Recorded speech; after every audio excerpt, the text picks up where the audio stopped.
In this video, we're going to talk about the beautiful aster flower, a star-shaped bloom that brings this amazing, vibrant color to our gardens when most other flowers are starting to fade. We're going to explore everything from its appearance and meaning to how you can grow it yourself. Okay, let's dive right in. First off, just look at it. With its brilliant colors and that classic star-like shape, it's so easy to see why asters are such a favorite, right? They really do light up the landscape in late summer and fall, just when you think the season for color is over. So here's how we're going to break it all down. First, we'll meet the star flower. Then, we'll see where it comes from in the world. After that, we'll get into your own personal garden guide, talk about myths and meanings, and finally, some fast facts and its biggest enemies. Okay, let's start with the basics. What exactly is an aster? And how in the world did it get that perfect, stellar name? Well, the name really says it all. It comes from the ancient Greek word for star. And this isn't just a clever name, it's a whole story. The ancient Greeks literally thought these flowers were fallen stars. You know, like a little piece of the night sky blooming right here on Earth. How cool is that? Now, if you look a little closer, its appearance is kinda simple, but also surprisingly complex. Sure, it looks like a daisy, and it comes in this incredible rainbow of colors. But get this, that bright yellow center isn't just one thing.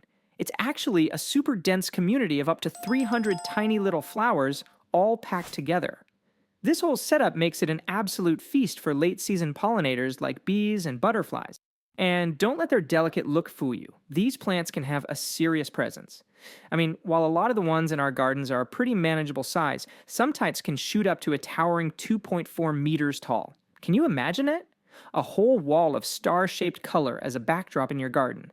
Just stunning. So where on Earth do these little star flowers actually come from? Let's take a look at their global footprint. Turns out, asters are real-world travelers, native to the temperate climates across 3 different continents. And here's a fun fact, what we used to think of as a huge family of over 600 species has actually been reclassified by botanists. Now there are about 180 true asters. And if you're in North America, the 2 you're probably going to see most often are the New England and New York varieties. Alright, now for the really fun part. Let's talk about how you can bring these amazing star-like flowers into your own garden. And trust me, it's probably easier than you think.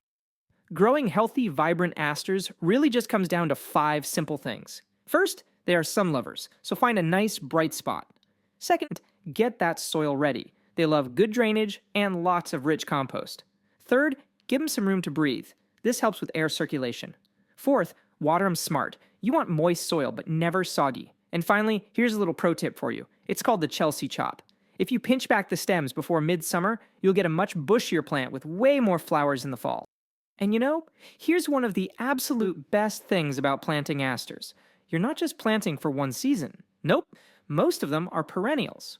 So what that means is they'll die back in the winter, but they'll come right back every spring, usually even bigger and better than before. It's a real investment in your garden's future beauty. Okay, so beyond just how pretty they are, the aster is a flower that's just loaded with history and symbolism, with stories that go way, way back to ancient times. This Greek myth is just so beautiful. It connects the flower directly to the heavens through Aster, the goddess of innocence. And that's a huge reason why asters have come to symbolize these really deep ideas like love, purity, and wisdom. And the symbolism gets even more specific depending on the color you pick. Purple, for instance, usually means royalty and respect, so it's a great gift for someone you really look up to. White is all about purity and new beginnings. Pink suggests kindness and affection, while the much rarer red aster stands for deep passion and devotion. Oh, and it's also the traditional flower for a 20th wedding anniversary. Alright, let's wrap this up with some quick, fun facts that might just surprise you, and then we'll take a quick look at what can actually trouble these tough little flowers. Seriously, this flower is full of surprises. Did you have any idea it's related to the sunflower? Or that it's the official birth flower for September babies? People used to believe its smoke could ward off bad vibes. And you can even eat them. The flowers and leaves are great in a sour. It even played a role in history as the symbol of Hungary's 1918 Aster Revolution. What a backstory. But they're not totally invincible. Their biggest enemies are fungal diseases like powdery mildew, which just loves damp conditions. And that is exactly why giving them space for good air circulation is so important, like we talked about earlier. They can also get a disease called aster yellows, which is spread by bugs and can make the plant grow in some really weird ways. So after hearing its whole story, From its name, that means star, and its connection to the gods, to its role as this faithful autumn flower. What do you think? What does the aster symbolize to you? Whether it's patience, or lasting love, or just a beautiful connection to the stars, it really seems like this flower holds a special meaning for everyone. Alright, that is it for this video, everyone. Thank you for watching. Please make sure you're subscribed to our YouTube channel, and I'll see you in the next video.